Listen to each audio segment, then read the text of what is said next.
Before the story begins, if you enjoy this tale, stay with it through to the end, and please subscribe and like to hear more stories like this. Snow had the way of making things ask questions of a person. It asked where they'd been, what they'd left behind, how much would bend before breaking. Nora Briggs sat astride the bench of the rickety wagon with her shawl pulled tight to her ears and the reins knotted in frozen hands. And every question burned like the cold that found purchase beneath her collarbone. The mule's breath fogged the night into small, bright ghosts. Beside her, the boy slept in a slump of bundled blankets, his cheek against the planks, dreaming of summer corn or of whatever small mercies keep a child warm when the world is hard. The road, such as it was, gave and took in equal measures. A wheel heaved with a sound like a groan from some old beast when it struck a hidden rut. The axle caught. The wagon leaned as if taking one last decision against the wind. Nora felt the jolt as a vote, stay or move. She set her jaw and reached for the toolbox beneath the seat. The lantern's wick fluttered without flame. The oil had thickened to tar in the cold. She could not remember a night more intent on the body's small betrayals. Fingers that would not fasten, breath that fogged and vanished. A mule that stamped and ground the wagon's resolve into silence. The boy, Caleb, curled under his wool, his breath steady as a bell, trusting an exhaustion that had made him softer than his years. They had been on the post road 3 days since they left what had been their nearest neighbor, the house with the sagging fence and the man who tipped his hat like a question and never asked any harder ones. Nora had packed what she could lift and what the mule could haul: mending thread and a little tin, a few tins of salted pork, a blanket with a burned patch that reminded her of the iron on her father's chest when he was alive and fit to work. There had been talk, small and hurried, with the land agent man in the depot, words that meant little and cost more than they should. And so she had taken the boy by the hand and set their faces toward the west, where names on maps thinned into rumor and the air promised elbow room. The rumor of Bridger House had come on a paper slipped beneath a ledger in the depot. A name, a price, a note that the house had been empty since last winter's melt had taken the Bridger family strength with it. For a woman who had learned to measure danger with the length of a child's sleep, an abandoned house on a hill was as close to mercy as a stranger could set in a world that kept counting its losses. The ridge that held Bridger House loomed out of the night like a silhouette memorized by a ghost. At first it was only darker against darker. Black wood, darker sky. The porch roof, tilted and patient, jutted like a jaw. The barn's outline listened as if listening to something in the valley. From the road, the house looked no more hospitable than any other old building, which is to say, it looked exactly like a thing that had learned how to bear its own ruins. But where else, Nora asked herself, will a small boy wake to anything but wind?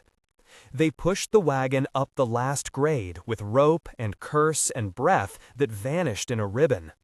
When the mule's hooves finally struck the hollow beneath the porch, Nora slid down from the bench and felt the snow crack beneath her boots. The porch boards complained beneath the first steps, but complaint is not the same as giving up. They held. A stovepipe rose against the outside wall, bent and dusty, ending in a chimney that would one day, she hoped, tell a story in smoke. She tested the back door and found it latched only by the rusted hook of an old hand, a lazy defense against weather and vagrant curiosity. Inside the house, the air was not the sharp bite of the storm, but a stillness like a held breath.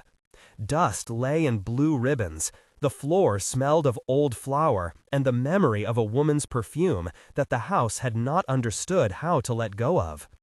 Caleb woke with a soft sob that she soothed with a hand that remembered what to do. He rubbed at his eyes, then at his nose, and the small fierce set to his jaw told her that in him, despite size and sleep, there was already a kind of stubborn that matched her own. He peered into the kitchen where the cast-iron stove stood like the heart of some great dormant animal. It was caked with rust and the latch stuck, but the door opened to reveal a hollow that once ate wood and exhaled home. Nora found a box of lamp oil and a handful of old kindling near the pantry. None of it promised a blaze, but it promised something more dangerous and more useful: work. They worked at the stove until their hands felt like strangers. Nora scraped, fed, coaxed. Caleb fetched small sticks from the yard, breaking them where the snow had loosened the old wood. The first flame came as a surprise, a tentative blue tongue that licked a bit of paper, and then, as if ashamed of its own smallness, swallowed itself and fled. Nora's mouth made a sound that was part prayer and part small triumph. A second match, a nest of dry twigs tucked into the belly of the stove, and then a glow that spread like someone learning to breathe again. The stove drank, the room filled with a heat that reached across time, warming old stains and the imprint a chair had left where someone had once sat and read a paper. Where there had been only memory and cold, there was now a pulse. Shelter does more than keep the wind out. It calls people into being. It speaks in smoke and creak and the hollowing of a bowl. That night, when their boots had dried and the stew on the hearth had turned the house into a place of small smell and rinsed thought, Nora laid out the letters she had found in a hidden drawer beneath the stair. They were tied in a ribbon gone to dust, hands curled like the pages they bound. The paper had been soft from years of opening. The ink had run in places where moisture had come and gone like a visitor who never stayed.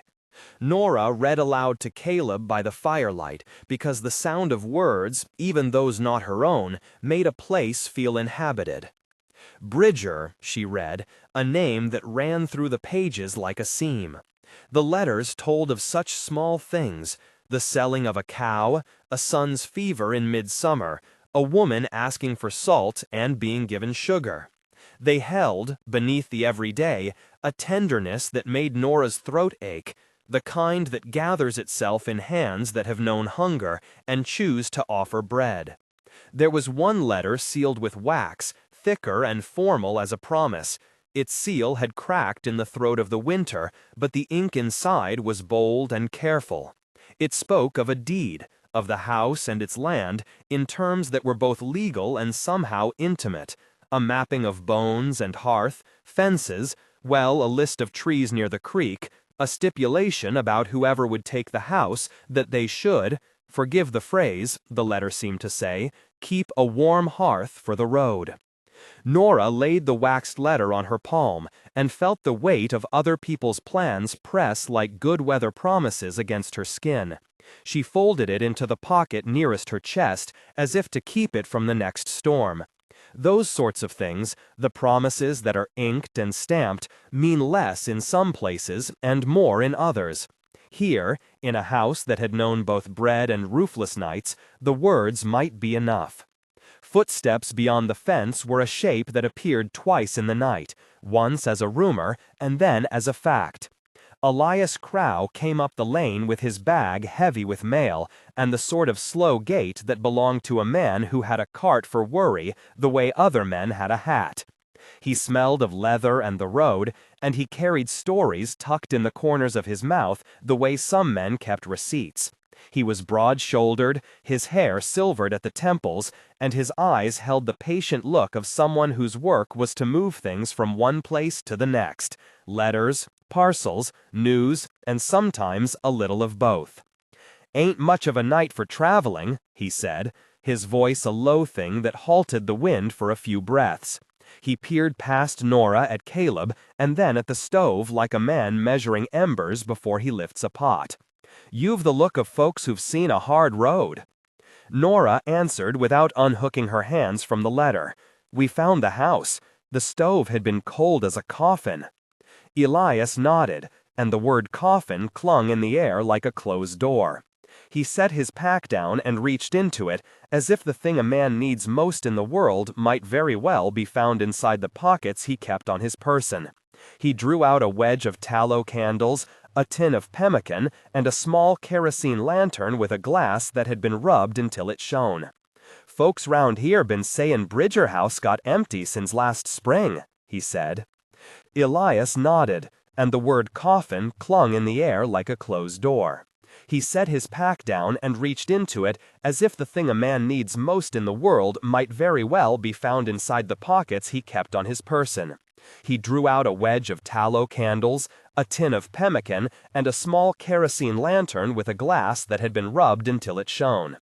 "Folks round here been sayin' Bridger House got empty since last spring," he said. "Folks say it's a cold one, but one's a house for it's not. If you're set on keepin' it, I'm a-comin' by with the mail anyway. I'll keep my rounds, keep me mindin' this place." His words were small like the rustle of leaves, but they were a promise that carried weight. Promises in that country often came in gestures. A mailbox left upright, a fence mended with a hidden board, a pot of stew set aside on someone's kitchen table. Elias, with his slow hands and slow speech, handed Nora a sliver of both, routine and company. Mary Dean found them on the third morning after the storm, her child clinging to her skirts and a broad grin that had the right sort of edges for someone who'd learned that kindness kept people alive. She had the look of a woman who'd been traveling to places where she was needed, and when she saw the stove smoke curling from the chimney, something in her relaxed like a rope unknotted. "Thought I might find you up here," she said with the matter-of-fact certainty of those who had confidence in the map of their own small decisions. She carried a kettle and a box of flour that smelled to Nora like possibility. They began with small things. They nailed a board across a broken porch rail. They shored the well with fresh planks, and taught one another how a child might be hoisted by a pair of hands that don't look like they will be as quick as they once were. Caleb learned to whittle a spoon, and his hands that had been too small for scythe and plow found a kind of ceremony in shaping wood. Nora taught Mary to patch a quilt, and Mary taught Nora how to fold letters so they would keep forever, as if a good fold could speak beyond ink. Elias kept coming with news. The depot had a new man who liked stories. Old Joe had sold off 2 of his cows. A boy in the next settlement took to calling the ridge Dust Creek Hill, because when the wind blew, the road looked like it had been dusted by some careless hand. When spring had the nerve to promise itself in dribbles, the thawing of the creek, a smell in the morning that wasn't just wet dirt but a hint of green, Nora began to hang a line between the eaves and dry shirts and small linen that belonged to the house and would belong to other people soon. There came a steady trickle of travelers, tired farmers who needed a night's bed, a widowed woman with a story about a husband who'd gone off and never returned, 2 children with a stolen pie and a laugh that sounded like a bell. The house answered each arrival with a room that had been swept, a plate with crust, and a place near the stove that would warm their boots. A sign was nailed to the porch beam in rough handwriting one evening, "Warm House." The letters were uneven, but the message was not. Nora found herself telling the story of the house in fragments, what they'd found in the pantry, a child's boot tucked under a stair, a name carved into a beam where someone's initials had curled like a secret. Sometimes she read the Bridger letters aloud at dusk with the children leaning in. The words lived like small birds and made the house feel less like a thing they had claimed and more like a thing that had claimed them. She would catch herself speaking to the house as if to a patient friend. "You're giving us back a stove," she'd say, pressing her palm to the cool plaster. "Now let's see about a roof." Elias stood by the barn one afternoon and watched as Nora taught Caleb to tinker with the broken plow that had been leaning like a retired soldier against the barn wall. There was something about the way Nora moved that had the slow resolve of a woman who had been through winters and had not been shattered by them, who had, instead, learned how to fold the cold into something manageable. Elias felt something stir in his chest that had been sleeping since he had last watched a child's laughter beat the air like a local drum. He crossed the yard and, with the bluntness of a man who had helped 100 households keep one another's lights, offered to ride to the depot and fetch a deed recorder who knew how to make certain things official. Nora blinked when he said deed recorder. The idea of paper that would say this land belonged to them felt both absurd and necessary. Would someone even carry such a thing out here? She asked, half to test and half to hope. There's ways, Elias said. Folks make ways when there's a reason, and you've made a reason. Small resistances fell away in measures. Nora kept the waxed stamped letter close. It had been addressed to the keeper of Bridger House, if one could call an old hand's attempt at formalities an address at all. The phrasing was odd, legal and neighborly at once. The Bridgers had evidently intended the house be held in trust of hospitality, a hearth for travelers of the road. Whether that counted in the eyes of men with seals and quills, Nora could not be sure. She could be sure of the scent of stew on the air, and the way smoke now braided itself in the hill's silhouette every evening. Word spread, not fast like a prairie fire, but true like a root that claims soil. People came with boards and nails and stories. They came with a sack of seed and a promise of a pig to be delivered in late summer. They came sometimes because they had nowhere better to go, sometimes because they remembered the Bridgers and thought it right to keep a promise inked long ago. Under the eaves, the warm house sign faded a bit in sun and weather, but the meaning hardened. To go home for Nora would now mean something different than the quiet packing of trunks. It would mean choosing to stay when the world asked easy departures.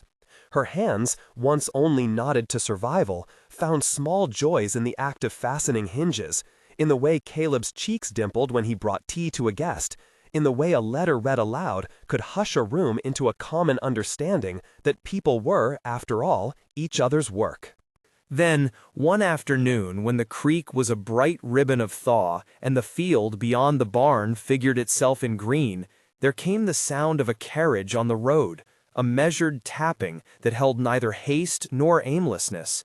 Nora looked up from mending a strap and felt a constriction in the middle of her chest that was neither fear nor pure delight, but a knot of both. A carriage stopped at the gate. A woman stepped down with a manner that said she had come from a place where things were expected to be said plainly. She wore a coat that had been eased around the shoulders against the wind, and when she unpinned her gloves, the sun found the fine lines at her knuckles. "My name is Clara Bridger," she announced, the name falling into the yard like a stone that expected to cause something. Her eyes moved, measuring the house as if reading an old familiar page. There was a softness there that belied a firmness to the chin. In her hand she carried an envelope thick with paper and a seal that, though softened by years, bore a mark Nora had seen before in the tucked letter, the Bridger crest in a small, careful design, 2 trees and a creek.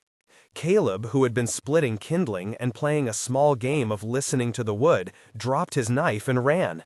He hugged the woman's knee with the unmeasured faith only children had for those who arrive and bring stories. Nora's fingers smoothed a crease in the strap and then reached for Clara's hand as if to anchor both herself and the small woman who had the house's name inside her. Clara opened her envelope under the eaves, the paper trembling somewhat from the sudden warmth of the place. She read without flourish, a steadiness in her voice that made the words seem older than their ink. "This house was meant to be kept as a refuge," she said. "It was my great-aunt's wish. There is, a deed, and the family has agreed it should be transferred to those who would use it as it was meant." There was a hush, a measured intake of breath among the people who had gathered. Elias leaning on his post, Mary Dean with flour dust on her apron, old Joe wiping his hands on his coat. Nora's fingers tightened around the strap until she felt the callus rise. The deed, words on paper that could seal a place, had turned the house from a thing of necessity to a place that might be legally and publicly acknowledged as belonging to a community rather than to the aimless drift of seasons. Clara looked at Nora as if tasting what might be the truth. "You've kept it warm," she said simply. "When every man and woman left, you came and found a way. My family thanks you." Nora felt a part of her that was used to measuring worth in the sweat of hands and not in the weight of ink shift like a gear. She answered in the only way she had always known, by offering a place at the hearth. "Then stay for supper. There's stew, and a boy who makes spoons, and a house that will not be lonely if you choose to leave it its stories." Clara sat and stayed. The deed, when it was finally unsealed and read aloud by candlelight in a room that had learned its own shadows, meant little in the way of sudden riches. What it meant was a mapping of obligations and an ending of uncertainty. Names, boundaries, the pledge etched clear that the house should be kept open for the traveler, maintained by those who dwell within, and never let to fall into dereliction. It was both small law and great mercy. Nora listened to the terms and felt the stove's heat settle into the bones of the house. The Bridger letter and this new paper braided into one, memory and law yoked together by a woman's steady hand. Outside, the wind made small noises and seemed to lean in as if to hear the binding of things. Inside, the people laughed and drank and plucked at the well-worn strings of conversation that make strangers soft with familiarity. The house, for its part, answered by creaking in ways that sounded less like complaint and more like recognition. There were decisions to make that had nothing to do with paper. The barn's roof needed replacing before winter could test it again. The well would need a new bucket. A fence had to be mended lest some animal wander and stir trouble. Nora looked at the list and saw no smallness to the work, but she also saw, with a clarity that sometimes comes only after one has been kept from falling, that she did not have to shoulder the list alone. Elias cleared his throat and made it a decision. "We'll make a plan. Folks will give what they can. I'll take the rounds a bit wider and see if the depot will spare some nails and a few bags of lime. Old Joe knows a man who can shave shingles proper. You," he paused, looking at Nora with a plain look, "you keep the house, Nora. You keep the heart." To keep the heart is a thing that requires neither seal nor stamp. It requires persistence. Nora felt the words land and give her a kind of license she had not known to ask for.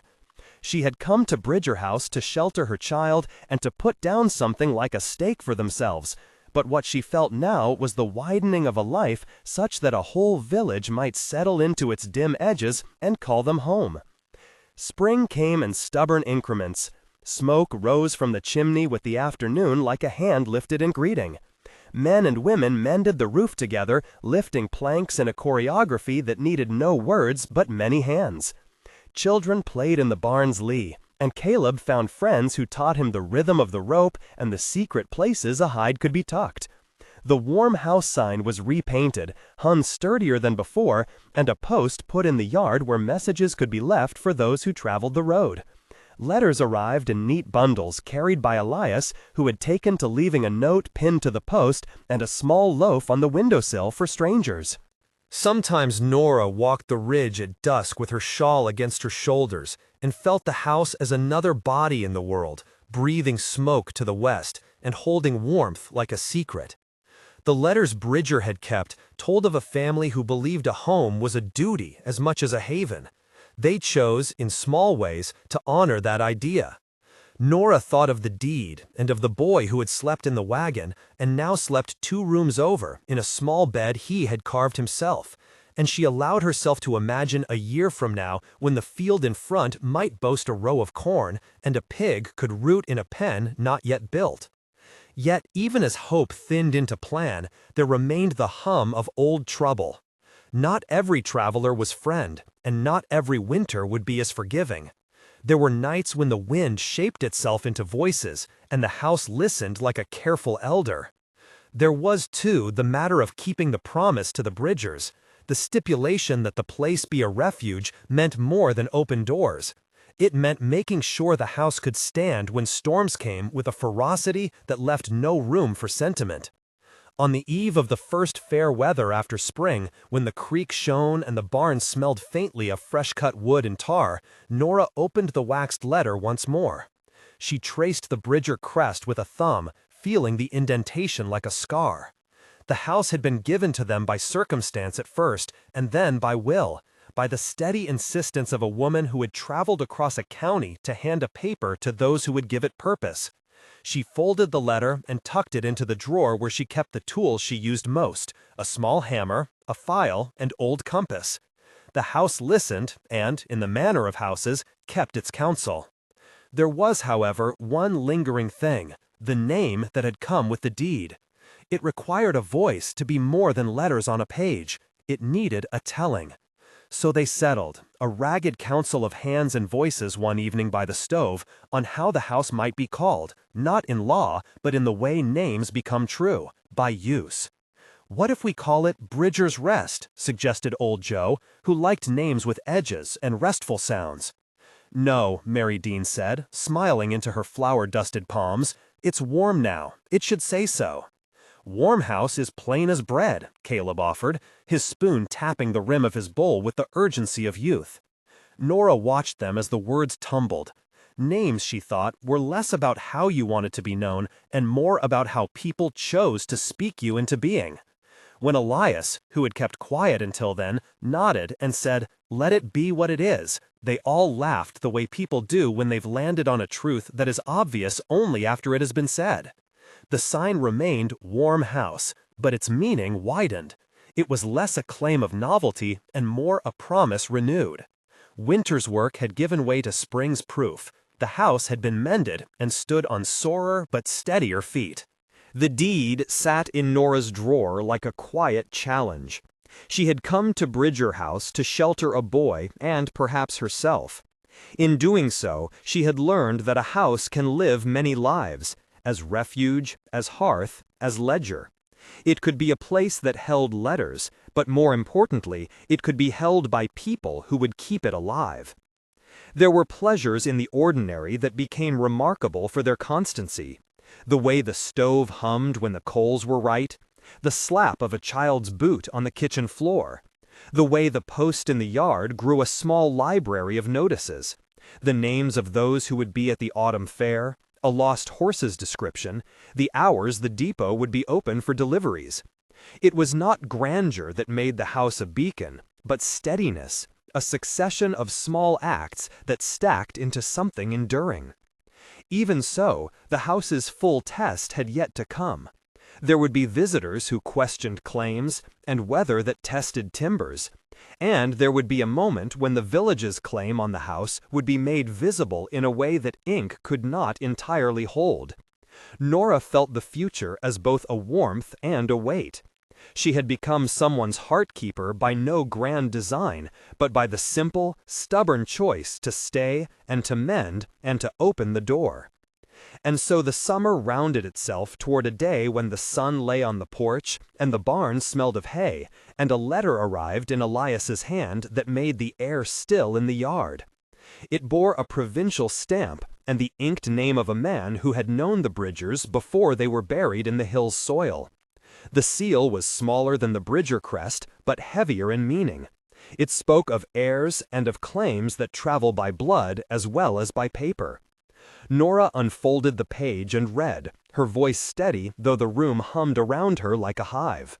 The letter requested a meeting, a chance to speak of the past, to name what had been given, and to know whether the promise burned in the heart of Bridger House had been kept. Caleb climbed into her lap and felt her fingers, and the heat of the stove seemed to make the words on the page less sharp. "Whatever they say," he murmured, as if he meant to advise the letter, "we'll say yes." Nora smiled and tucked the edge of the paper into her pocket. The house, which had begun as shelter and become something closer to kin, held its breath and waited to be called true in the wider world. The next meeting, one of paper and person, of claim and of trust, would ask more than physical repair. It would ask for the house's soul to be matched to the names written on a page. Nora could not guess the answer yet. She only knew this: warmth was not a thing you could hoard. It was a kind of labor you reaped by sharing. The day the man from the letter arrived, he walked up the lane with a gait neither slow nor hurried. He carried himself with the careful certainty of someone who had been taught how to forgive and to measure consequences. Behind him, the valley held a softness of light that made the house look, for a moment, like something carved from a place where storms go to sleep. Nora met him on the porch, her hands smelling faintly of tar and bread. Caleb clung at her skirt. Elias and Mary watched from the yard, and the neighbors who had come to call the house theirs, if only in that it sheltered them, stood with a mild solemnity. The man in the coat removed his hat and held it in his hand, as if the sun's angle made secrecy an old debt paid. "I am Bridger by blood," he said plainly, his voice carrying the small tremor of one who has seen time and must now reconcile what it has taken away. "But I've heard of what you've done. The family matters are complex. There are papers and there are people. I come to know the truth of it by seeing for myself." Nora's fingers tightened for a breath and then loosened. "Then look," she said. "See how the stove keeps a fire. Sit and break bread. The rest, if you are willing, can be spoken out." He sat, and they ate, and the house swallowed the conversation like a good host. The man spoke of a debt owed to a sister, of a chest of tools sold to pay for a funeral, of a child lost in fever, of a woman who had once pressed a seal into wax and meant, very plainly, that the home be kept warm for those who had need. Words unrolled, some light, some heavy, and in the end, when the sun caught the windows and turned them into small mirrors, the man placed the papers on the table and laid his hand upon them. "I see why it was kept," he said quietly, "not for the sake of law alone, but for the keeping itself. If you will, Nora Briggs, take this and make it part of your keeping. Let the paper be ink on the thing you've already done." Her throat worked. She had not expected the gravity of the moment to be so ordinary. It was not the sealing of crowns, but it was the settling of a thing that had been unsure long enough. She bowed her head to the paper, and then to the people who had made their own small pledges by showing up with nails, with bread, with an unasked-for song. When the man stood and touched the stove, as if blessing were no stranger to such a place, he did something else. He laughed, a short, surprised sound. "This is a warm house," he agreed, "and if a Bridger once meant such a thing by her ink, then may it be so." The house, as if answering, sent a ribbon of smoke from the chimney that rose and hung like a flag. Outside, children shouted, and the sound ran through the field like release. Inside, Nora felt a fullness, an accumulation of small and necessary acts that had grown teeth and habit enough to be called community. But life does not end at the sealing of a paper. It continues in the carrying of water, in the mending of roofs, in the calling of names when sickness comes. There were still winters ahead, and there would be nights that the stove would refuse, and men who would test the edges of what a community would do for one of its own. Nora had a sense now that the work ahead would be less solitary and more shared, that the warm house was becoming what the Bridgers had wanted, an answer to the road rather than a mere shelter from it. The naming of a place, the passing of a deed, the folding of a letter into history, these are all gestures that make a thing real. But the deeper work was always the same. Hands outstretched, roofs mended, a child's fever tended to with a cool cloth and steady eyes. Nora would live that work. She would do it until the house no longer needed reminding that it was warm. The summer light grew bold, and the warm house sign shone with new paint. Travelers passed and left thanks in the post, and Elias widened his rounds to bring mail to places that were lonely enough to be dangerous and kind enough to deserve rescue. Mary brought other women who stitched and baked. Old Joe taught a boy to shoe a mule, and Caleb learned to measure a board straight. One evening, as the sun dragged itself toward dusk, Nora sat on the porch steps and let the day's heat draw the stiffness from her shoulders. The house hummed behind her. The stove's shadow moved like a faithful dog in the kitchen. A plume of smoke rose narrow and sure into the cooling blue. She held the waxed letter in her palm and thought of every small mercy that had led them here. Beside her, Caleb slept in the grass with a spoon balanced on his chest like a small guardian. There was work to do, and there would always be more, but there was also the knowledge that what they had built, by stitch, by nail, by the lending of hands, could outlast a single lifetime. The Bridger letter had asked one thing, inked in old-time carefulness: keep a warm hearth for the road. Nora closed her hand around the paper like a promise made inward. And then from the lane the sound of hoof and wagon came, steady, familiar, and Elias's voice called up the slope, carrying with it the news that the depot would send down a small shipment of nails and shingles in exchange for a favor. Nora rose and set the letter in the drawer where it would be safe. The house listened and answered with the creak of an old hinge. In the far fields, the sky had not yet given up on its blue, and the smoke from the chimney braided into it like welcoming arms. There would be a day when the warm house would be called something else by strangers. There would be storms that tested the timbers. There would be new letters to read and new claims to weigh. But for now, the house held them, and they, in return, held it. And somewhere beyond the fence, a road kept going, and that was as it should be. A place for comings and goings, for stories to be left and found, for a refuge that lived because people kept tending its fire.